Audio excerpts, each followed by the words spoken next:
Bismillahirrahmanirrahim. Assalamualaikum warahmatullahi wabarakatuh. Perkenalkan, nama saya Fitria, calon guru penggerak angkatan 11 dari Kabupaten Serang. Kali ini saya ditemani dengan Bapak Kepala Sekolah dari UPTSDN Kadingding bersama Bapak Romli. Selamat siang, Pak. Selamat siang. Nah, kali ini kita akan mewawancarai Bapak Romli. Beliau sebagai Kepala UPTSDN Kadingding tentang dilema etika. Siap, Bapak? Insya Allah. Bismillahirrahmanirrahim ya. Kita berbincang ngobrol santai aja ya, Pak. Iya. Nah, saya ingin mewawancarai Bapak itu terkait kasus-kasus tentang dilema etika ya, Pak. Selama ini, bagaimana Bapak dapat mengidentifikasi kasus-kasus yang merupakan dilema etika atau bujukan moral? Ya. Pertama untuk mengidentifikasi itu saya melakukan observasi dulu terhadap misalnya masalah-masalah apa yang terjadi di lingkungan sekolah kita. Setelah itu saya selaku kepala sekolah bagaimana kepada warga sekolah agar merasa nyaman tanpa khawatir untuk menyampaikan masalah-masalah tersebut. Jadi pertama observasi, kemudian bagaimana saya agar bisa membuat warga sekolah merasa nyaman untuk menyampaikan masalah-masalah tersebut tanpa khawatir. Kemudian setelah dua tersebut kami mengadakan pertemuan. Ya, setelah mengadakan pertemuan, kemudian kami mendiskusikan hal-hal apa yang dipermasalahkan. Setelah itu baru kami memfasilitasi untuk membantu menyelesaikan masalah-masalah tersebut. Luar biasa sekali ya Bapak. Iya. Nah, selama ini bagaimana sih Bapak menjalankan pengambilan keputusan di sekolah Bapak tentunya ya, terutama untuk kasus-kasus di mana ada dua kepentingan yang sama-sama benar nih Pak, atau sama-sama mengandung nilai kebajikan nih dua-duanya? Iya.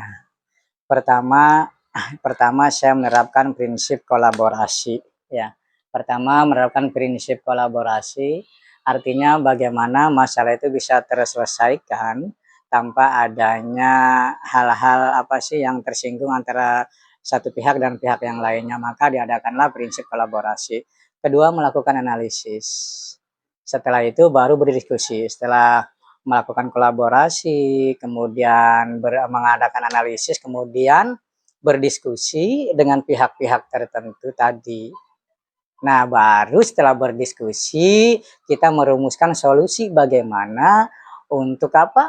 Untuk mengambilkan keputusan itu. Itu seperti itu. Jadi pertama kolaborasi. Kemudian melakukan analisis dari masalah-masalah itu. Setelah melakukan analisis, berdiskusi, baru mengambil atau merumuskan keputusan. Wah, itu luar biasa sekali ya Bapak. Langkah-langkahnya sudah terstruktur ya Pak ya. Nah, langkah-langkah yang tadi nih Pak, langkah-langkah atau prosedur seperti apa yang biasa Bapak lakukan selama ini? Pertama, untuk mengambil keputusan gitu, saya tidak langsung mengambil keputusan ya, karena bagaimanapun keputusan itu harus berdampak positif untuk semua pihak ya, terutama di lingkungan sekolah kami. Pertama, pengumpulan informasi dulu pertama. Kedua, setelah mengumpul informasi, kemudian menyusun tim diskusi untuk mendiskusikan informasi yang didapat. Kemudian yang ketiga, mendiskusikan. Diskusi, yang namanya diskusi kenapa sih? Karena kan pasti ada pro dan kontra. Ya, betul, maka Pak, kita diskusikan untuk menyamakan persepsi gitu. Nah, kemudian setelah diskusi itu kan untuk mengambil keputusan. Baru setelah diskusi baik antara pro dan kontra untuk menyamakan persepsi terhadap masalah-masalah yang dialami, baru menetapkan keputusan yang jelas. Nah, setelah menetapkan keputusan yang jelas, baru kita mengkomunikasikan keputusan yang kita dapat dan menjelaskan daripada keputusan itu. Nah, di samping kita juga memberikan keputusan, hasil tadi diskusi, kita juga memberikan umpan balik kepada peserta diskusi tadi, hasil dari keputusan yang kita dapat seperti itu. Wah, luar biasa sekali jawaban Bapak nih ya. Terus apa lagi Pak? Ya, cukup seperti itu. Jadi Cukup. jadi selain kami menjelaskan hasil keputusan bersama, kami juga meminta kepada peserta tadi ya untuk memberikan umpan balik terhadap keputusan yang diambil. Tentunya keputusan bersama ya, tentunya keputusan bersama. Ya, berarti Bapak mengutamakan diskusi dulu untuk Ya, mengambil diskusi. keputusan Iya. bersama. Artinya supaya tidak ada hal-hal nanti malahan jadi kontra terhadap keputusan yang kita ambil gitu seperti itu. Baik, jawaban Nah, Bapak luar biasa sekali. nah, Nah, kemudian hal-hal apa saja yang selama ini Bapak anggap efektif nih dalam pengambilan keputusan pada kasus-kasus dilema etika? pertama tentunya ya agar keputusan itu efektif adanya transparansi. Transparan ya Pak? Ya, transparan antara tadi ya pengambil keputusan bersama. Jadi tidak ada yang ditutup-tutupi, makanya kita ajak diskusi. Jadi pertama transparansi ya. Kedua membangun kepercayaan. Bagaimana keputusan itu bisa dilaksanakan dengan penuh tanggung jawab dan penuh dengan kepercayaan karena bahwa itu keputusan bersama, bukan hanya keputusan sebelah pihak. Kemudian yang ketiga, melibatkan ya dalam proses pengambilan keputusan. Artinya semua warga sekolah kita ajak bersama dalam mengambil keputusan, nggak sebelah pihak saja, agar keputusan yang kita ambil itu bisa efektif dan bisa mereka menjalankannya dengan penuh tanggung jawab. Jadi pertama transparansi, kedua membangun kepercayaan, ketiga melibatkan semua warga untuk mengambil keputusan itu. Jadi itu Ya, luar biasa hal sekali. efektif Berarti yang dapat sudah saya laksanakan. struktur ya Pak ya? Iya. Luar biasa. Senang nih ngobrol sama kayaknya pandangannya sudah maju ke depan nih. Iya. Epsek yang seperti ini yang saya harus contoh ya Pak. Nah, kemudian dari hal-hal yang tadi Bapak sebutkan, hal apa saja yang selama ini merupakan tantangan dalam pengambilan keputusan pada kasus-kasus dilema etika Pak? Artinya gini ya, setiap pengambilan keputusan pasti ada tantangan, terutama adanya pro dan kontra. Betul. Nah, bagaimana kita menyikapi terhadap yang kontra untuk menyamakan persepsi dan bisa menerima keputusan bersama untuk kebaikan atau kebaikan bersama di lingkungan kita. Nah, kedua, tantangan itu adalah informasi yang tidak lengkap. Misalnya, beberapa dari kita yang artinya musyawarah itu pasti ada yang menerima informasi itu kurang lengkap sehingga mereka kurang paham. Artinya bagaimana kita menyampaikan informasi itu supaya mereka paham sehingga tidak salah persepsi terhadap keputusan yang kita ambil. Kemudian kita juga mengelola hasil keputusan itu dengan penuh tanggung jawab kepada semua pihak yang terlibat seperti itu. Jadi ada saja tantangannya seperti itu.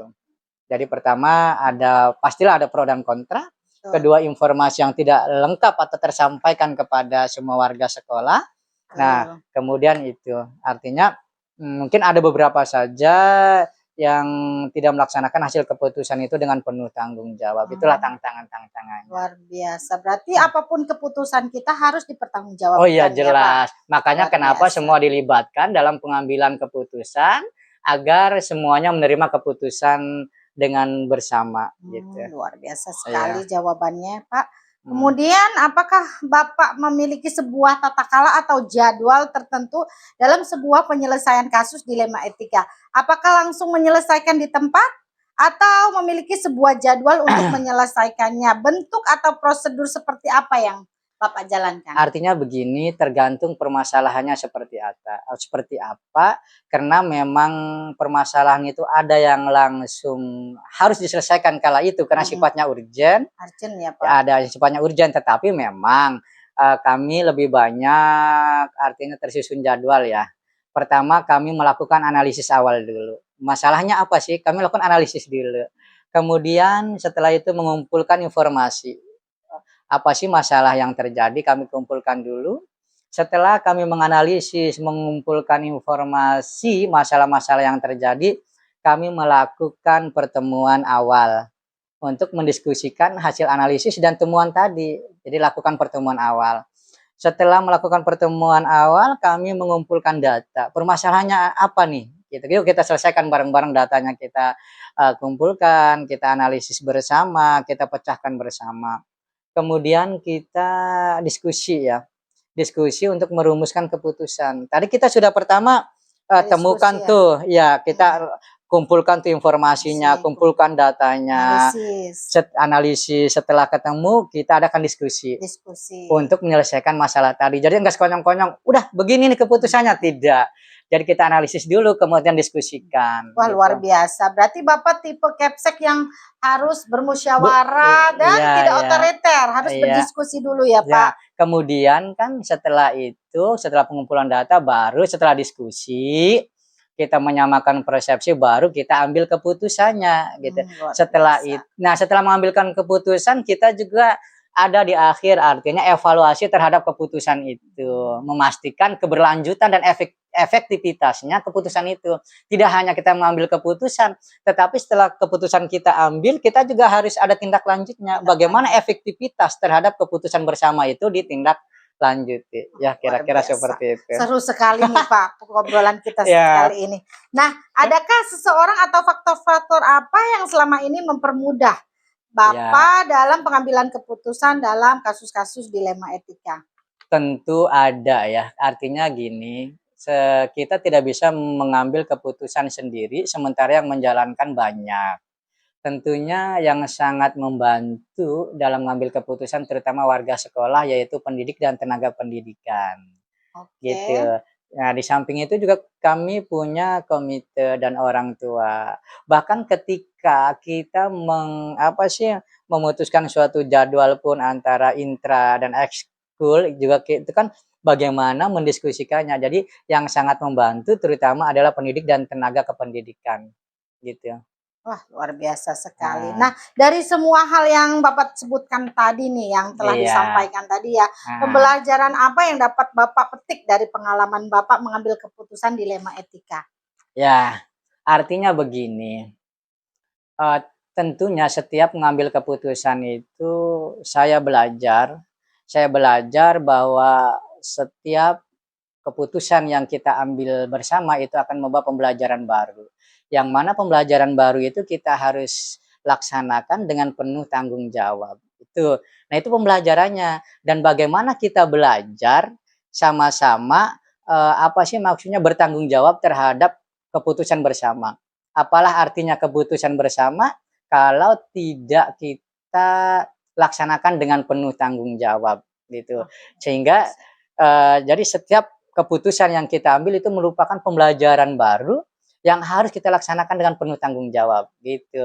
Jadi tanpa adanya kita laksanakan dengan penuh tanggung jawab oleh semua tadi yang berkepentingan terutama warga sekolah, keputusan itu tidak tidak ada artinya gitu, tidak ada artinya. Maka sekali lagi bagaimana kita membangun dan menyadari bahwa budaya positif itu penting, harus menjunjung integritas, luar biasa. Itu semua warga sekolah. Warga sekolah harus memperlakukan budaya positif itu sendiri ya Pak. Budaya positif terutama bagaimana melaksanakan hasil keputusan bersama dengan penuh tanggung jawab, terutama itu.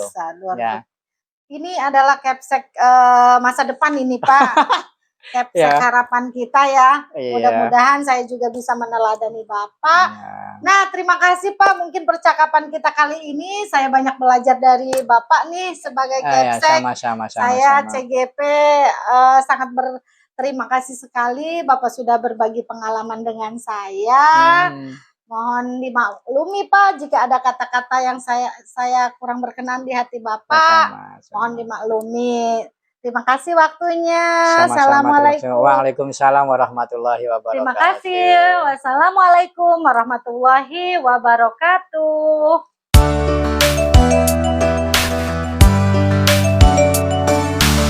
Assalamualaikum warahmatullahi wabarakatuh. Perkenalkan, nama saya Fitria, calon guru penggerak angkatan 11 dari Kabupaten Serang. Kali ini saya tidak sendiri, saya ditemani oleh Bu Haji Erma sebagai Kepala Sekolah UPT SDN Pasir Baru. Hari ini saya akan mewawancarai beliau terkait dengan dilema etika. Selamat pagi Bu. Selamat pagi. Selamat pagi. Alhamdulillah ya Bu. Apa kabarnya hari ini? Alhamdulillah sehat. Alhamdulillah ya Bu. Semangat. Alhamdulillah kita bertemu kembali ya Bu. Saya ingin mewawancarai Ibu terkait tentang dilema etika. Siap Ibu? Insya Allah. Insya Allah. Kita berbincang-bincang secara santai aja ya Bu. Selama ini nih, bagaimana sih Ibu dapat mengidentifikasi kasus-kasus yang merupakan dilema etika atau bujukan moral? Dilema etika itu Ibu bisa temukan kasusnya bisa mungkin dari temuan, bisa dari laporan, atau juga bisa Ibu temukan dari pengamatan ya, mengamati gitu seharian atau ya kebiasaan segala macam sehingga Ibu dapat menyimpulkan bahwa ada masalah di situ. Atau ya nggak sengaja Ibu buka data atau apa gitu, oh ada temuan, atau juga bisa laporan. Seru ya Bu, baik Seru. sekali. Nah, dari kasus-kasus atau laporan-laporan tadi, bagaimana sih menjalankan pengambilan keputusan di sekolah? Di sekolah Ibu tentunya ya, terutama untuk kasus-kasus di mana ada dua kepentingan yang sama-sama benar atau yang sama-sama mengandung nilai-nilai kebajikan. Bagaimana Ibu menentukan keputusannya? Ini pertanyaan yang sulit ya, situasi yang sulit juga. Jadi setelah tadi mungkin dari cara Ibu menemukan masalah tersebut, ya Ibu harus menentukan dulu ya, menentukan ada masalah apa gitu. Kemudian setelah itu ya Ibu mengidentifikasi mengapa masalah ini bisa terjadi gitu. Kemudian kemudian Ibu lanjutkan dengan mencari informasi dari pihak-pihak yang mungkin mengetahui masalah tersebut. Itu langkah Ibu. Jadi menemukan masalahnya, kemudian mencari tahu apa yang menjadi penyebabnya. Nah, baik. Menurut Ibu tuh langkah-langkah atau prosedur seperti apa yang biasa Ibu lakukan selama ini? Setelah Ibu menemukan bahwa memang ada suatu masalah, yang langkah-langkah yang Ibu ambil antara lain adalah tadi ya, mencari informasi dari ya lingkungan sekitar. Kemudian juga setelah Ibu temukan, Ibu mungkin musyawarah ya, musyawarah baik itu secara perorangan, minta pendapat pribadi atau secara kelompok musyawarah. Tapi tadi Ibu tidak, kalau memang itu ada masalah di antara dua orang, Ibu tidak mempertemukan dulu, tidak satu persatu Ibu tidak langsung pertemukan, tapi Ibu cari tahu dulu informasinya dari masing-masing pihak. Kalau sudah jelas baru mungkin nanti dipertemukan gitu. Tapi kita kan sudah punya data untuk bagaimana mengatasi nanti dalam musyawarah tersebut. Nah, baik. Rupanya langkah-langkah yang Ibu ambil sudah mengikuti prosedur ya, Bu. Luar biasa ya, Bu. Kira-kira hal-hal apa saja yang selama ini Ibu anggap efektif dalam pengambilan keputusan pada kasus-kasus dilema etika tersebut?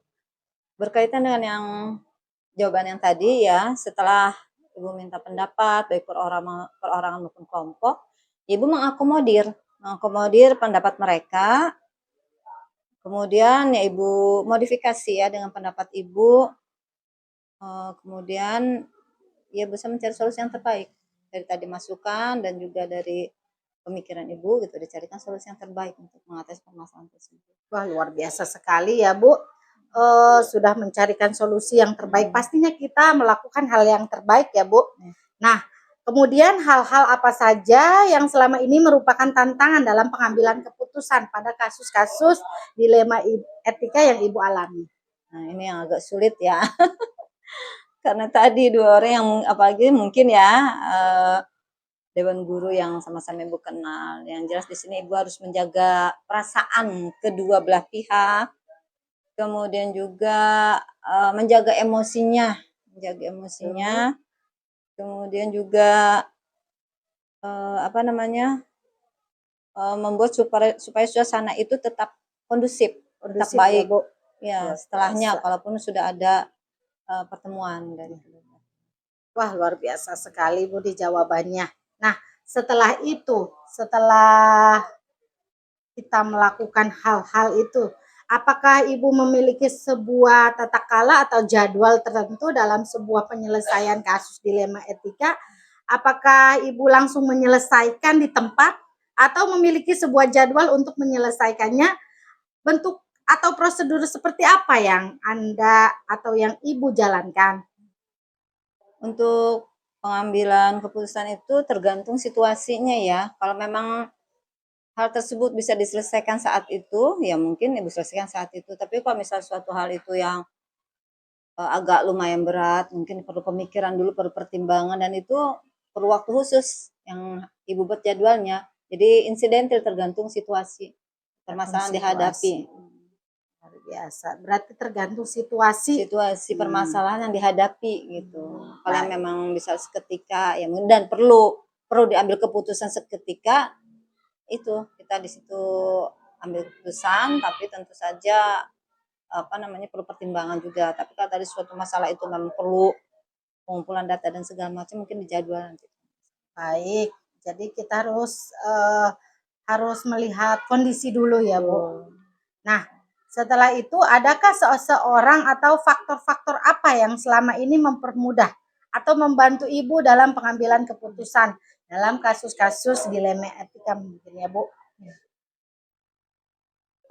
Ibu tetap sharing ya, sharing dengan ya mungkin teman sejawat yang sekiranya bisa memberikan solusi atau lebih berpengalaman, bisa dengan atasan, entah itu pengawas atau ketua organisasi, dan itu kalau memang sekiranya permasalahan itu mungkin agak berat, dan kita memang harus sharing ya, supaya langkah kita itu diketahui. Kalau memang skupnya ringan ya mungkin Ibu tetap sharing, tapi tadi Ibu sharing dengan orang yang lebih berpengalaman, baik teman sejawat, organisasi ataupun pengawas. Luar biasa sekali jawaban Ibu sesuai dengan prosedur ya, Bu. Langkah-langkah yang sudah diambil juga sudah sesuai dengan prosedur yang berlaku. Nah, dari semua hal yang telah disampaikan oleh Ibu tadi, pembelajaran apa yang dapat Ibu petik dari pengalaman Ibu mengambil keputusan dilema etika? Dalam memutuskan dilema tadi ya katakanlah konflik mungkin ya, dalam suatu masalah, tentu kita harus membuat keputusan yang bijaksana. Bijaksana itu kita tidak egois, tidak mentang-mentang, tidak otoriter juga, pokoknya bijaksana. Bijaksana di sini adalah tadi diperlukan pemikiran, pertimbangan, kemudian juga jangan terburu-buru. Jangan terburu-buru, walaupun mungkin situasinya tadi insidental tadi ya, tetap harus bijak, harus berpikir jernih dulu supaya kita bisa mengambil keputusan yang pas untuk masalah tersebut. Kemudian juga tadi apalagi yang berkonflik itu misalnya orang dewasa, kita juga menjaga perasaannya yang jelas. Jangan memakai ego kita, walaupun kita pimpinan jangan memakai ego kita. Tadi bijaksana, tetap menjaga perasaan, karena apalagi Ibu kan rekan mereka adalah orang-orang dewasa yang sama punya perasaan dan pikiran, harus dihargai itu. Betul sekali. Wah, luar biasa ya, Bu. Kita berbincang sudah nyambung nih. Nah, jadi kita harus mengambil keputusan sesuai dengan lihat kondisi dulu ya, Bu, tadi yang saya dapat simpulkan. Baik, Bu, terima kasih atas waktunya. Mudah-mudahan Ibu diberikan kesehatan. Amin. Dan diberikan rezeki yang lancar. Cukup sekian dari saya, Bu. Terima kasih sudah membersamai saya. Terima kasih. Assalamualaikum warahmatullahi wabarakatuh. Terima kasih, Ibu. Sama-sama.